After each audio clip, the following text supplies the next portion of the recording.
Shalom, Om Swastiastu, Namo Buddhaya, Salam Kebajikan. Selamat datang pada podcast kami, podcast Klinik Hukum Pidana Universitas Soekarno Fakultas Hukum.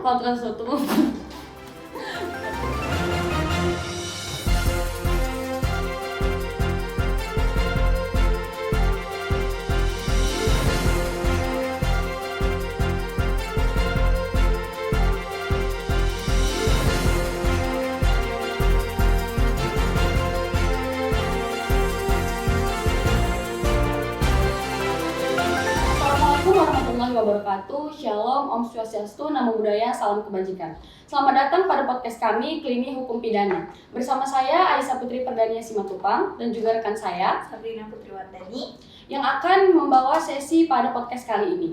Nah, pertama-tama nih, aku mau nanya dulu nih sama Kak Sabrina. Nah, Kak Sabrina sebagai mahasiswi pernah nggak ya mengalami kejadian tidak mengenakan seperti catcalling misalnya, Kak? pernah dong Kak, apalagi saya kan perempuan ya. Terus kayak bukan cuma saya tuh, teman-teman saya juga ada di lingkungan kampus tuh Kak.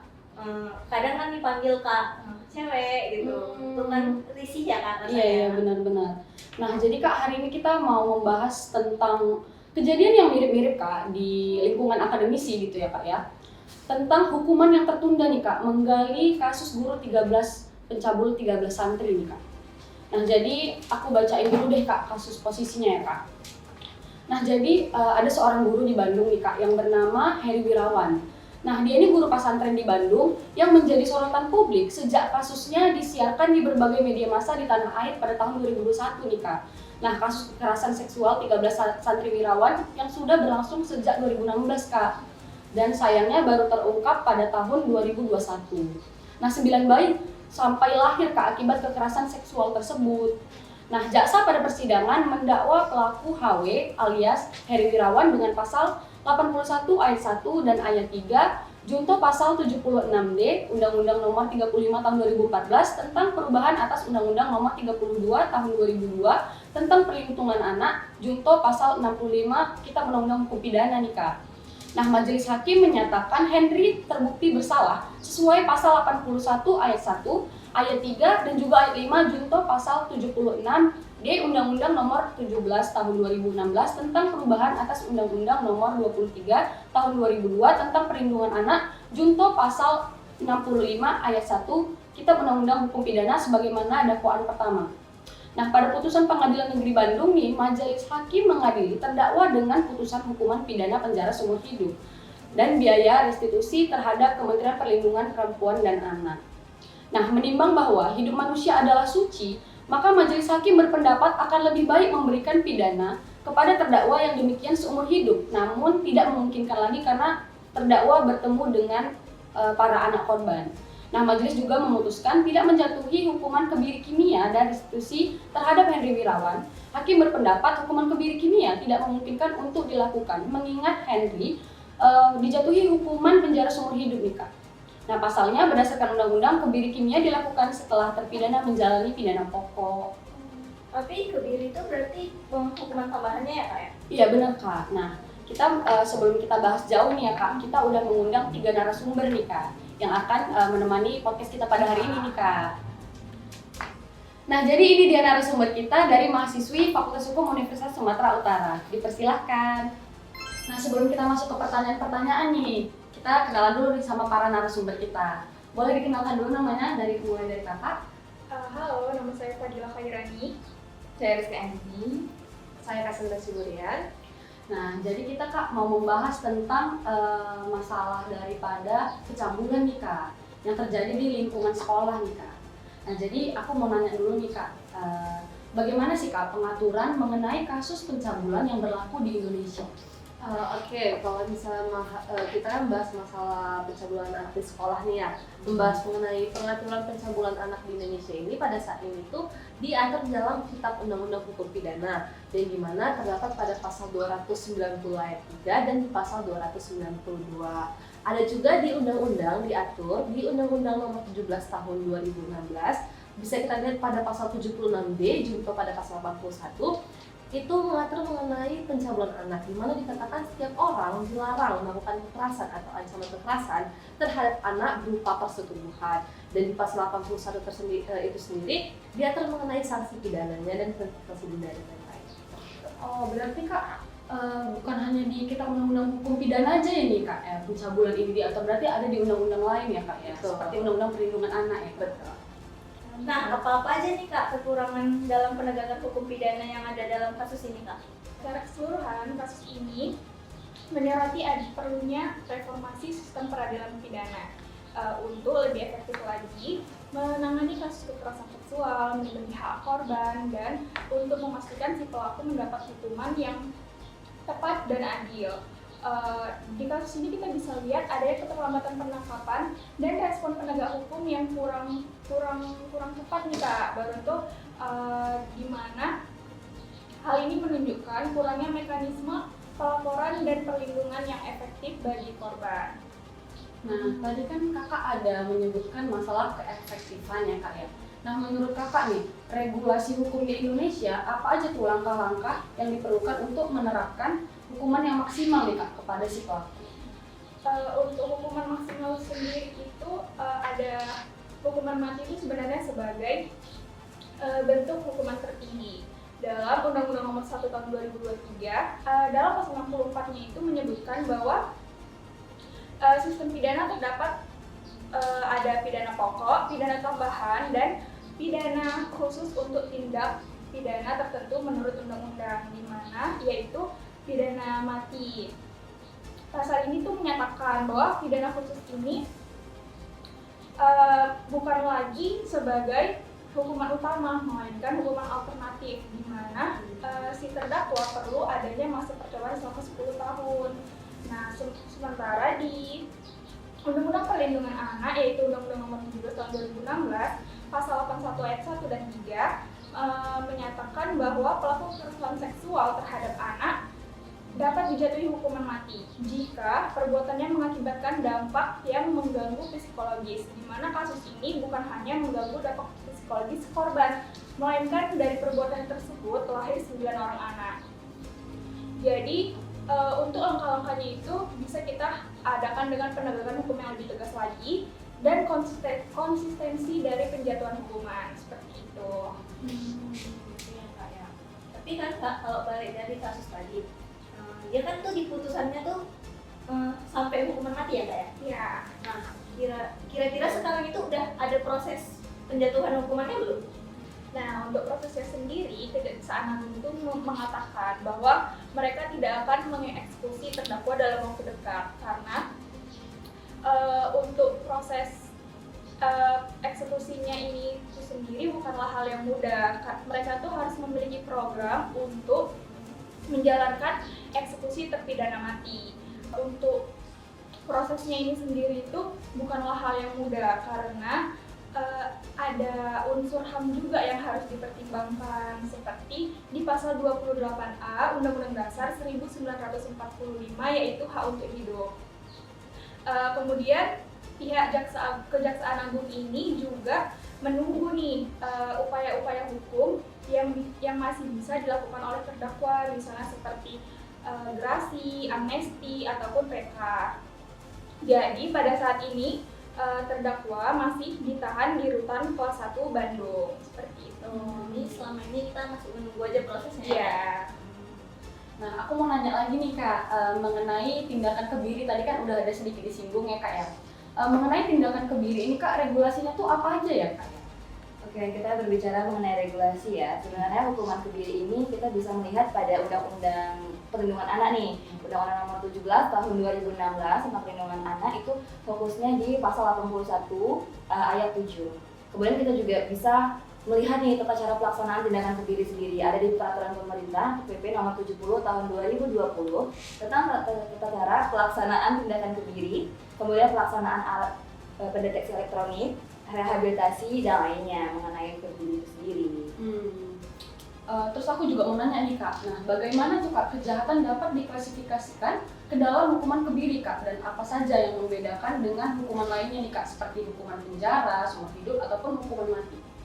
Perlu digarisbawahi ya, seperti yang udah di-mention sama teman-teman narasumber lainnya, bahwa hukuman kebiri itu bukanlah hukuman pokok, melainkan hukuman tambahan. Di pasal 9 huruf C Peraturan Pemerintah Nomor 70 Tahun 2020 tadi yang bilang, itu juga dia menyebutkan bahwa kebiri ini tuh dilakukan bila korbannya lebih dari 1 orang, kemudian korbannya ini mengakibatkan luka berat, gangguan jiwa, penyakit menular, hilangnya organ reproduksi, fungsi reproduksi, kemudian juga bahkan yang terparah itu hingga meninggal dunia nih. Kemudian kita beralih lagi nih pada pasal 81 ayat 7, tadi kan mention bahwa sanksi tindakan berupa kebiri itu ada di Undang-Undang Perlindungan Anak. Gitu sih. Kemudian penerapan tindakan kebiri ini tuh bukanlah sebagai pidana tambahan ya, bukan pidana pokok yang kita tahu tadi nih.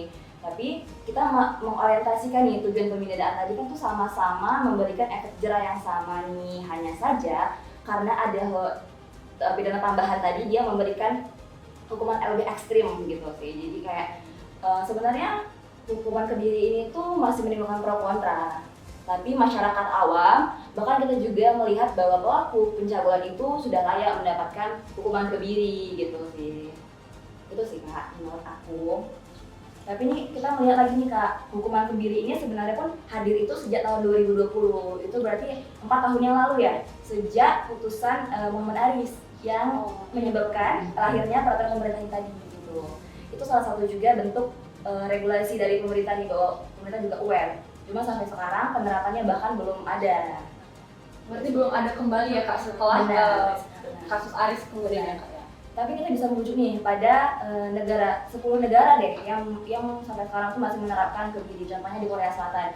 Karena Korea Selatan ini pemerintahnya juga aware dengan anak ya, karena menganggap bahwa anak itu adalah yang suci dan patut dilindungi. Itu sih. Kemudian juga di Jerman ada juga program dan Oven namanya, kalau aku nggak salah.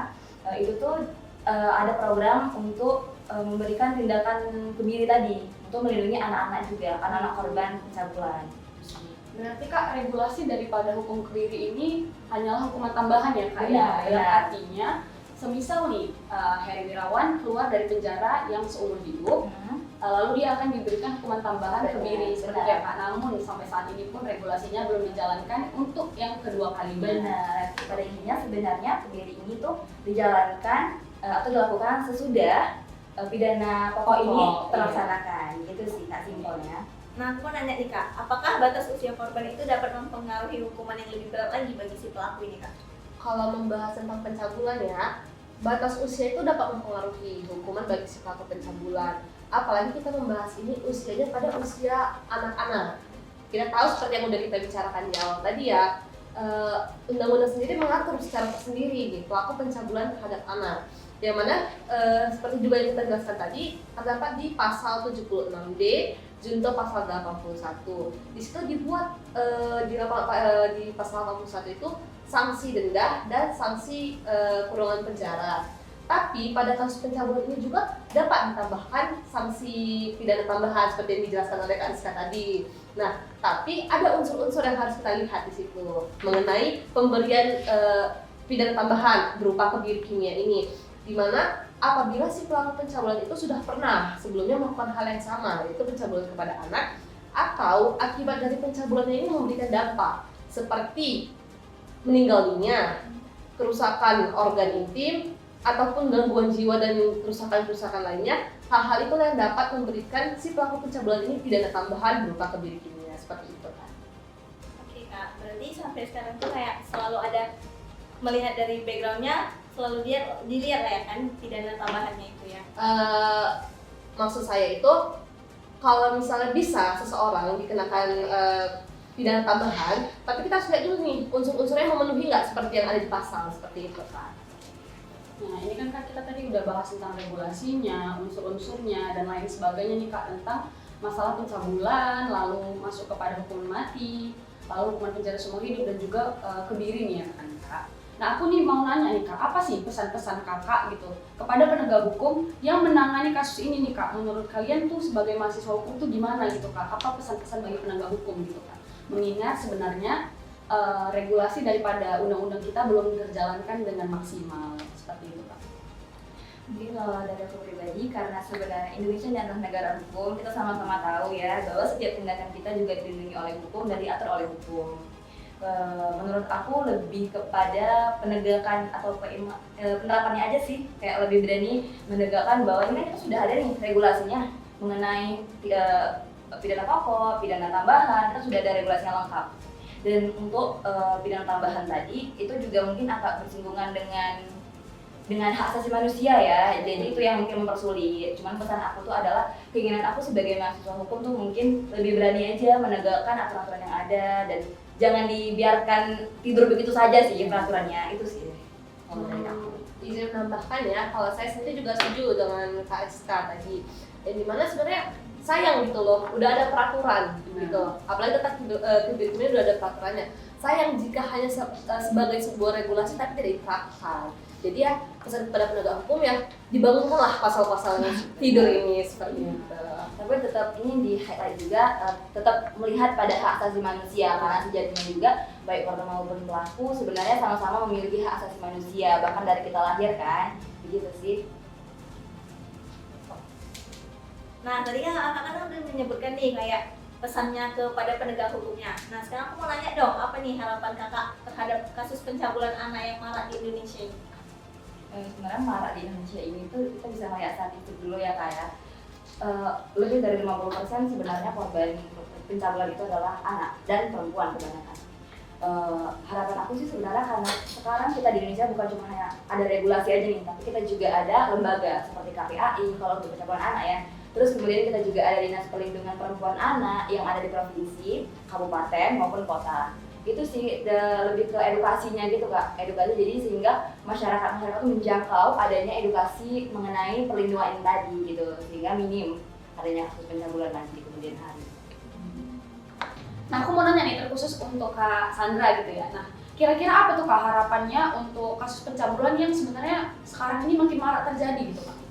Oke, sebenarnya tadi harapannya udah ada disampaikan sama Kak Rizka ya, cuma menambahin tadi Kak Rizka bilang harus ada edukasi, apalagi udah ada regulasi. Kalau harapan aku sih, walaupun sudah ada regulasi, ada edukasi, tapi aku juga harap masyarakat di sekitar juga adanya kesadaran dari dalam diri sendiri, karena nggak ada gunanya ada edukasi dan regulasi tanpa adanya juga kesadaran dari diri sendiri. Jadi harapan aku semoga sumber daya manusia di Indonesia ini semakin sadar untuk tidak melakukan pencabulan, apalagi terhadap anak. Karena kita tahu anak-anak ini juga masih polos, masih belum tahu apa-apa seperti itu sih. Oke, berarti kita benar-benar harus sama-sama aware nih ya Kak ya, bukan hanya dari sisi edukasi dan regulasi, tapi dari diri kita sendiri untuk tahu kayak bahwasanya anak ini adalah sesuatu yang sangat precious ya, gitu ya Kak ya. Benar, kalau kejahatan terhadap anak itu tuh kejahatan yang tertinggi sih menurut aku juga gitu.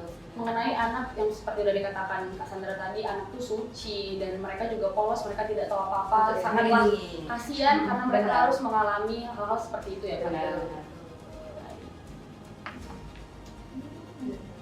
Mungkin ada Kak Fadila yang nambahin juga gitu. Ya, mungkin Kak Fadila ada yang mau tambahin?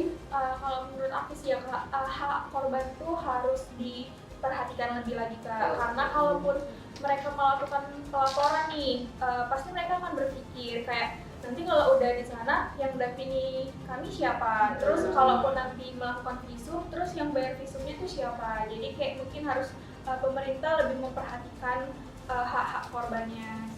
Berarti kita balik lagi kepada ke-awareness tadi ya Kak ya, bagaimana regulasi agar penegak hukum juga membantu ya Kak ya, mengawal kasus dari paling bawah sampai ke tingkat yang paling atas.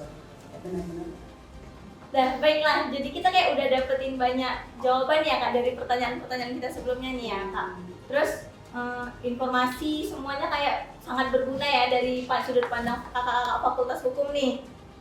Nah, jadi itu setelah aku simpulkan ya Kak ya, jadi itu pada intinya pengaturan terkait kasus pencabulan yang ada di Indonesia itu sebenarnya udah diatur secara jelas dan lengkap, cuman bagaimana regulasinya dan penegakannya nih Kak ya, memang harus lebih diketatkan lagi nih Kak. Nah, apalagi sebenarnya regulasi itu udah benar-benar diatur di berbagai undang-undang nih Kak, bukan hanya di kitab undang-undang hukum pidana aja nih Kak, ya kan Kak, seperti undang-undang TPKS, undang-undang perlindungan anak dan lain sebagainya, seperti itu ya Kak ya. Nah, kami ingin mengucapkan terima kasih nih kepada kakak-kakak narasumber dari Fakultas Hukum Universitas Sumatera Utara ya, karena udah memberikan kami informasi, edukasi yang menambah wawasan kami apalagi terkait kasus pencabulan anak ini ya Kak ya. Baiklah, harapan kami sama seperti kurang lebih dari yang sudah disampaikan oleh kakak-kakak mahasiswi Fakultas Hukum Universitas Sumatera Utara. Kami berharap semoga terjadinya kasus pencabulan seperti ini semakin berkurang, terkhususnya lagi pencabulan terhadap anak, mengingat anak adalah sesuatu yang sangat berharga bagi nusa dan bangsa. Dan juga terkait regulasi tadi ya, semoga regulasi terhadap peraturan perundang-undangan di Indonesia semakin lebih ditegakkan lagi. Dan seperti yang udah kita bahas tadi ya Kak, ya, banyak pasal-pasal yang tertidur dan juga tidak dimanfaatkan oleh para penegak hukum. Jadi kami berharap semoga regulasinya juga semakin ditingkatkan. Dan juga semoga kita semua semakin aware nih terhadap pencabulan. Dari hal yang paling kecil, contohnya seperti catcalling, seperti itu ya Kak ya, dimanapun, seperti itu. Baiklah, berakhirlah podcast kita pada hari ini. Semoga memberikan dampak positif bagi semua yang menyaksikan. Demikian podcast ini kami tutup. Sampai jumpa.